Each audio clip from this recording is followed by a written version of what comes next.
The decision to escape the chaos of city life led me deep into the Adirondack Mountains.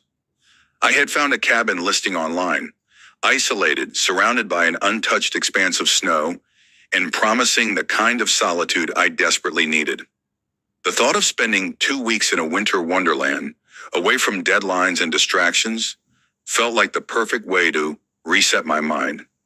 The drive up was long, and as I ventured further into the wilderness, the roads became narrower, flanked by towering pines dusted in white. By the time I reached the cabin, the sun had begun to set, casting an eerie orange glow over the frozen landscape. The cabin itself was a modest structure, built of old oak logs with a wraparound porch facing a frozen lake. It was beautiful, but unsettlingly quiet. The nearest town was 15 miles away, and there was no cell service or Wi-Fi. I welcomed the isolation at first. The first night passed uneventfully. I lit a fire, made a simple dinner, and buried myself under thick blankets while the wind howled against the cabin walls. But by the second night, strange occurrences unsettled me. It started with sounds, scratching on the roof, faint at first but persistent. It didn't sound like the usual rustling of squirrels or raccoons. It was rhythmic, deliberate. I dismissed it, telling myself it was just my mind playing tricks. But the following morning, when I stepped outside, I saw something that made my stomach churn. Footprints. Human footprints. They circled the cabin in a looping pattern, stopping at the back porch steps. There were no signs of an approach or departure, just those maddening loops.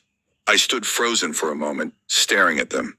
Who would be wandering out here, miles from civilization, in the dead of winter? I tried to shake the unease, distracting myself with chores, chopping wood, cooking, reading. But that night the fear returned. I woke up to a sound, whispering. It was faint but unmistakable, coming from just outside my bedroom window. The voice was low, guttural, speaking words I couldn't understand. My breath hitched as I sat up, straining to hear. Summoning courage, I grabbed a flashlight and slowly approached the window. I hesitated before lifting the curtain, expecting to see, what? A person? An animal? There was nothing. Just darkness and snow. Yet the whispering continued. I slammed the curtain shut, hard hammering, and locked the doors. I stoked the fire, keeping myself awake until the first light of dawn. Morning brought another horror. The footprints were back, but this time they didn't circle the cabin. They led straight to my front door. I needed to leave. I packed hastily, ignoring breakfast, determined to drive back to town. But when I turned the key in the ignition, the engine sputtered and died. The temperature had plummeted overnight, and the car battery was frozen solid. I was stranded. I tried not to panic. I could wait out the storm, maybe flag down a passing car once the roads were clear. But as I trudged through the snow to assess my surroundings, I stumbled upon something half buried beneath the frost. A wooden effigy. It was crude, shaped like a human figure with long, twisted limbs, bound with rope, adorned with feathers and bones. I recoiled in horror. Someone had placed this here, or something. That night, the whispers turned into something far worse. Knocking. It started soft, a gentle tap against the cabin walls. Then another, and another. Soon the knocking came from all sides, rapid and insistent. I clutched a knife, forcing myself to stay calm. "Who's there?" I shouted. No answer, just more knocking, coming from different points of the cabin, as though multiple people or things were surrounding it. Then the whispers returned, louder, closer. The fire flickered violently as a gust of wind howled through the chimney. Then, without warning, the power cut out. The cabin was plunged into darkness, save for the dim glow of the embers. And then the whispering turned into a scream. It was inhuman, a guttural wail that sent every hair on my body standing on end. It wasn't coming from outside anymore. It was inside the cabin. I turned, knife raised, my breath coming in short gasps.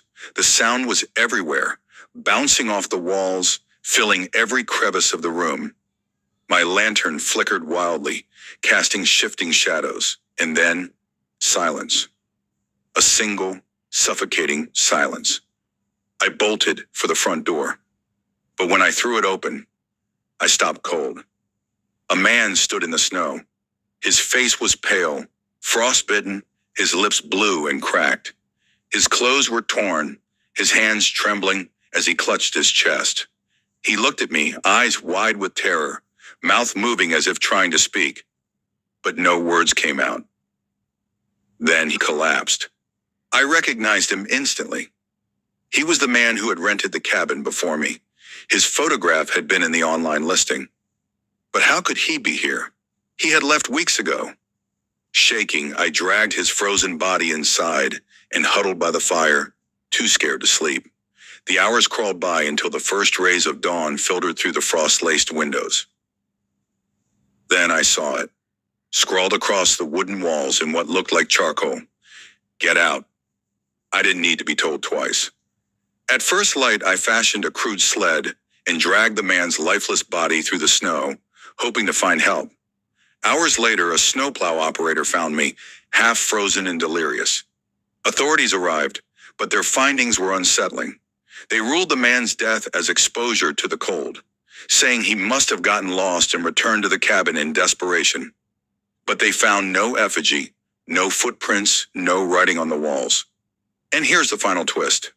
Weeks later, I received an email from the rental company.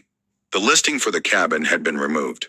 When I asked why, they gave a simple, chilling response. We have no record of that property. To this day, I don't know what I encountered in those woods, but every winter, when the wind howls outside my window, I hear it, the faintest whisper calling me back.